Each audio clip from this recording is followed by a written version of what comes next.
বাজার থেকে 1.5 কেজি গরুর মাংস আনলাম, 2 ধরনের মাছ আনলাম, এগুলো সব গেল কই? আমার বাবা মা খেতে পারেনি কেন? আসলে হয়েছে কি, রান্নাটা অনেক মজা হয়েছিল, তাই ভাবি আর মা মিলে প্রায় অনেকটাই খেয়ে ফেলেছে। আমিও খেয়েছি। তুমি কোনো টেনশন করবে না, আমি তোমার জন্য ফ্রিজে তুলে রেখেছি। তুমি আসো, তোমাকে আমি খেতে দিচ্ছি। আমার বাবা মা খেতে পারেনি আর তুমি সেগুলো গলা অবধি খেয়ে আবার ফ্রিজে রেখে দিয়েছো। ওনাদের কি পেট নিয়ে ওনাদের খেতে মনে চাও না?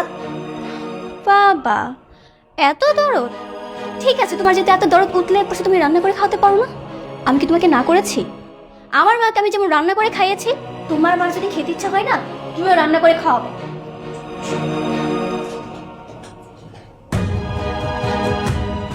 মা আমি রেস্টুরেন্টে যাচ্ছি গরুর মাংস আনতে। না না, আরে বাপরে, আমার কথাটা শুন। তো রেস্টুরেন্টে যাওয়ার দরকার নেই, এত টাকা পয়সা কেন খরচ করবি? আমরা খাবো না গরুর মাংস, লাগবো না। কোনো সমস্যা নেই মা, আমি যাবো না। আর লাগবে না তো। না, তুমি কেন শুধু শুধু পড়ার এত কথা কইতে গেলা?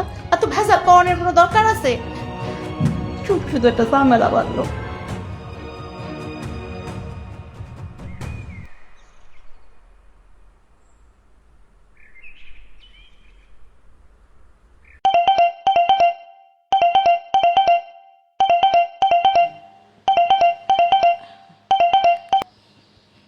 হ্যালো, মা ওই যে তোমার কাছে ওই দিন যে 20,000 টাকা দিছিলাম না, মতিনটা বাসায় বাড়াই দিয়েছি, ওর কাছে একটু দিয়ে দিও। হ্যাঁ আচ্ছা ঠিক আছে, মতিন আসুক তাহলে। আচ্ছা মা, ওই টাকাটা একটু তাড়াতাড়ি গুছিয়ে রেখো, ও গেলে জানে দিয়ে দিতে পারো। আচ্ছা আচ্ছা ঠিক আছে।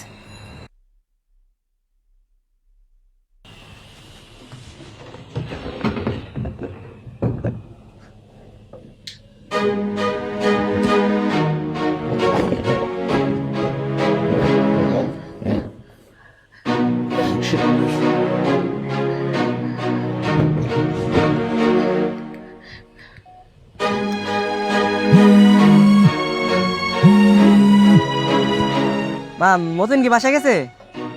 বাবারে, টাকাটা তো খুঁজে পাইতেছি না। কি কহ, টাকা খুঁজা পাইতেছে না মানে?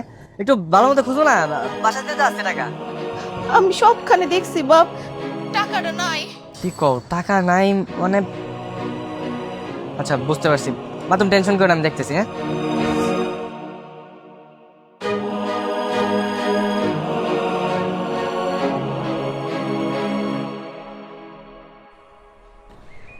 তুমি কি আমার কাছে টাকা দিছো নাকি? আমি কি করে জানবো?